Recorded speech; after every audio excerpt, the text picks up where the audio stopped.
എല്ലാവർക്കും ഡ്രാമ റിവ്യൂവിലെ പുതിയൊരു എപ്പിസോഡിലേക്ക് സ്വാഗതം. ഇന്നൊരു തായ് BL ഡ്രാമയുടെ റിവ്യൂ ആണ് ഞാൻ ചെയ്യാൻ പോകുന്നത്. ഇവൻ്റെ ബോയ് ഫ്രണ്ട് ആണെങ്കിൽ ഒരു ബാറിൽ ഇരുന്നിട്ട് നന്നായിട്ട് ഡ്രിങ്ക്സ് കഴിച്ചുകൊണ്ടിരിക്കുകയായിരുന്നു. അപ്പോഴത്തേക്കും അവൻ്റെ ബോയ് ഫ്രണ്ട് അവിടേക്ക് വരികയും അവൻ അവിടെ നിന്ന് കൂട്ടിക്കൊണ്ട് പോവുകയും ചെയ്യുന്നുണ്ട്. പോകുന്ന സമയത്ത് അവന് പെട്ടെന്ന് വല്ലാത്ത രീതിയിൽ വയറുവേദന വരികയും അവനെ ഹോസ്പിറ്റലിൽ അഡ്മിറ്റ് ചെയ്യുകയും ചെയ്യുകയാണ്. അപ്പോഴാണ് അവൻ്റെ ഡോക്ടർ പറയുന്നത് ഇവനൊരു ക്യാൻസർ പേഷ്യൻ്റാണ്, ഇവൻ സ്റ്റേജ് 2 ക്യാൻസർ ആണെന്ന് പറയുന്നുണ്ട്.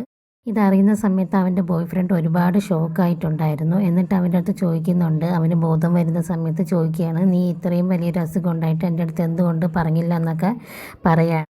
അപ്പോഴിവ ഇങ്ങനെ പറയണം, എനിക്ക് ഇതിനു മുമ്പും പലതവണ ഇങ്ങനെ വയറിൽ വേദന വരാറുണ്ട്. ഞാൻ ഓഫീസിൽ വർക്ക് ചെയ്യുന്ന സമയത്തും ഒക്കെ എനിക്ക് ഇങ്ങനെ വയറിൽ വേദന വന്നിട്ടുണ്ടായിരുന്നു.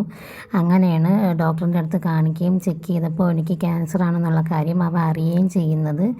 പക്ഷേ ഇതിനെക്കുറിച്ച് നിൻ്റെ അടുത്ത് പറഞ്ഞാൽ നിനക്കൊരിക്കലും സഹിക്കാൻ പറ്റില്ലെന്ന് അവനറിയാം. അതുകൊണ്ട് തന്നെ അവൻ പറയുന്നില്ല. ഇവന് സ്റ്റേജ് 2 ക്യാൻസർ ആയതുകൊണ്ട് തന്നെ സർജറി വേണമെന്ന് ഡോക്ടർ പറയുന്നുണ്ട്. പക്ഷേ വലിയൊരു എമൗണ്ട് ആവുമെന്നുള്ളത് കൊണ്ട് തന്നെ അവൻ അതിന് തയ്യാറാവുന്നില്ല. അങ്ങനെ അവൻ ഹോസ്പിറ്റലിൽ നിന്ന് വീട്ടിൽ വരികയും അങ്ങനെ ഇവർ രണ്ടുപേരും ഇമോഷണലായിട്ട് സംസാരിക്കുന്ന സമയത്ത് അവന് വീണ്ടും വല്ലാത്ത രീതിയിൽ വയറുവേദന വരുന്നുണ്ട്. അങ്ങനെ ഇവർ ഹോസ്പിറ്റലിൽ അഡ്മിറ്റ് ചെയ്യാണ്. എന്നിട്ട് ഇവനെ കൺവിൻസ് ചെയ്ത് ക്യാഷൊക്കെ ഞാൻ റെഡിയാക്കാമെന്നൊക്കെ പറഞ്ഞ് കൺവിൻസ് ചെയ്ത് അവൻ അങ്ങനെ സർജറിക്ക് സമ്മതിക്കുന്നുണ്ട്. അങ്ങനെ ലാസ്റ്റ് അവൻ സർജറിക്ക് വേണ്ടിയിട്ട് ഹോസ്പിറ്റലിൽ അഡ്മിറ്റ് ആവുകയാണ്.